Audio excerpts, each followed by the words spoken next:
Los factores principales de integración de estas sociedades eran rituales, ceremonias lideradas por las élites, contempladas por sectores populares y escenificadas en lo alto de las pirámides.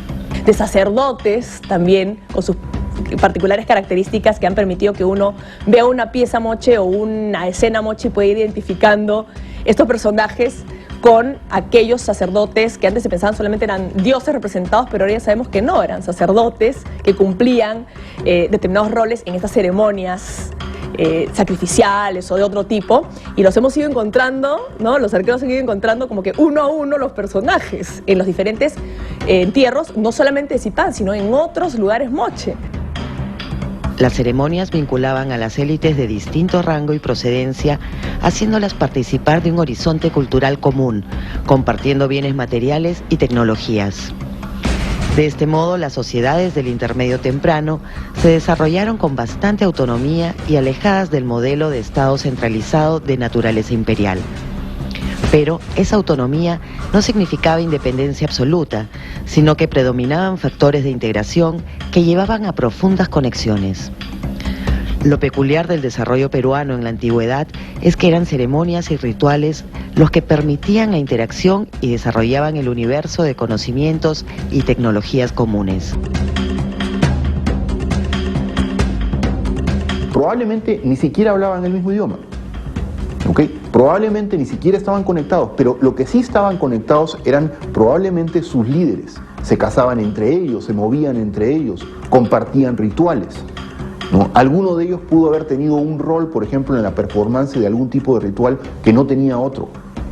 Entonces, lo que hemos ido encontrando últimamente, por ejemplo, que es sorprendente, son tumbas donde los individuos claramente tienen adscripciones rituales, o sea, están disfrazados en la muerte como los dioses, ¿no es cierto?, que probablemente representaron en los rituales. Antes que un solo Estado, a lo largo de sus 600 o 700 años de existencia, lo que se encuentra tanto en Nazca como en Moche es la fuerza del ceremonial para producir una respuesta cultural homogénea. Eran sociedades elitistas y de enorme verticalidad, donde la ideología era el cemento que permitía la unidad, no obstante las agudas contradicciones sociales.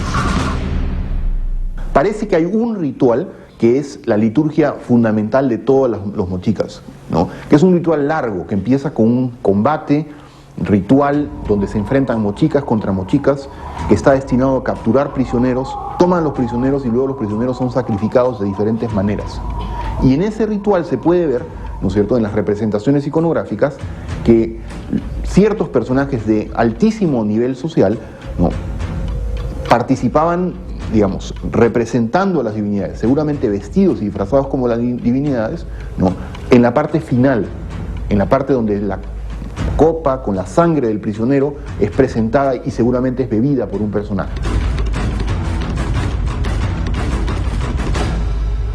Los valles de Chicama y Moche albergaron a los mochicas del sur, mientras que los moche del norte se hallaron tanto en el valle del Jequetepeque como en la región de Lambayeque. Inclusive en el periodo moche temprano se halla un asentamiento mochica en el Alto Piura, contemporáneo a la cultura vicús. Pero, por razones que aún se discuten, los moche desaparecieron de Piura en fases más avanzadas. Aparentemente, en años iniciales, Piura fue una zona de coexistencia de asentamientos humanos culturalmente distintos que interactuaron sin tanta dificultad hasta evolucionar en una vía propia. Ahora bien, los mochicas del sur crearon las Huacas del Sol y de la Luna, que siempre fueron consideradas la capital de su cultura. El mundo moche parece ser como en realidad también en el caso de los incas y hasta la cultura colonial, es un mundo muy organizado, con criterios duales, con una muy clara oposición, nosotros los costeños, los demás, los serranos, hombres, mujeres, noche, día. No es un invento de antropología estructural, es una realidad que emerge sola de las imágenes y también de la arquitectura. En la arquitectura moche generalmente hay dos pirámides opuestas, que quizás es Sol y Luna, no tenemos todos los elementos para decir que la Huaca del Sol efectivamente era del Sol, pero es una posibilidad. Se trata de un gran centro ceremonial donde 2 huacas enmarcan un complejo residencial y productivo que constituye un centro urbano completamente definido, donde vivían juntos tanto artesanos como sacerdotes y guerreros. Entre la Huaca del Sol y la Luna no hubo una ciudad, hubieron varias ciudades. Hubo las excavaciones que Santiago Uceda ha conducido justamente en esta pampa que está entre la Huaca del Sol y la Huaca de la Luna, ha encontrado más o menos 6 metros de estratigrafía, lo que corresponde seguramente a unas 8 o 10 ciudades, una encima de la otra. Lo que pasa es que, claro, cuando nosotros construimos una ciudad, ¿no es cierto? Y digamos, cuando tú construyes una casa y te cansas de la casa o qué sé yo, la derrumbas, te la llevas, ¿no? La botas ahí en la Costa Verde y luego construyes sobre un terreno baldío. Pero en esta época no ocurría eso. Cuando una casa se deterioraba, simplemente se tumbaba la casa, se aplanaba todo, es decir, se dejaba todo el material ahí, es decir, las paredes, el techo, etcétera, todo se cubría y se construía encima. Y por lo tanto, con el tiempo se van acumulando capas y capas y capas, y en la Huaca de la Luna llega a tener casi 6 metros, una sobre otra. De este modo, la capital de Moche fue una ciudad compleja, no exclusivamente religiosa del tipo santuario, sino una unidad residencial donde coexistían distintos oficios urbanos. En ese sentido, era una ciudad basada íntegramente en los excedentes del mundo campesino para alimentar a una población numerosa, completamente desligada de la producción directa de alimentos.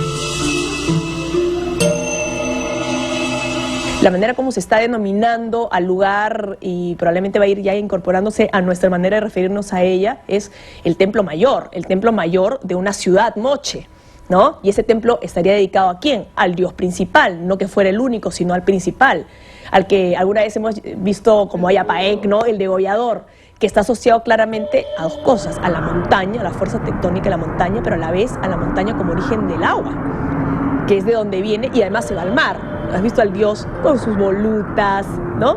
Y con el símbolo escalonado asociado también, que es la montaña. Los mochicas probablemente fueron reinos. Hay claramente uno o varios reinos en Lambayeque, uno o varios reinos en Jequetepeque, uno o varios reinos en Chicama, ¿no es cierto? Y luego probablemente hay un reino que tenía su sede en la Huaca de la Luna que conquistó, ese sí, la costa entre el Valle de Moche y el Valle de Santa o el Valle de Nepeña.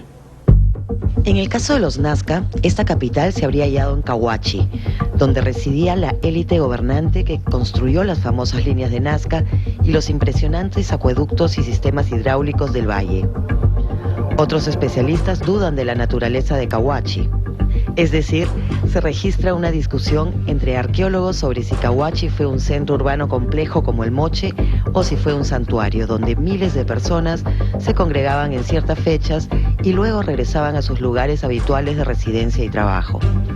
El más grande centro ceremonial del mundo en adobe, 24 kilómetros cuadrados solamente de pirámides. Pensamos que cuando Roma ya era una ciudad muy importante y muy grande, Cahuachi era mucho más grande, era solamente un centro ceremonial.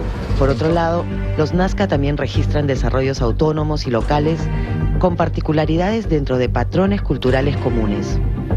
En los últimos años se ha desarrollado bastante investigación en Palpa que confirma la complejidad y heterogeneidad de las sociedades del intermedio temprano.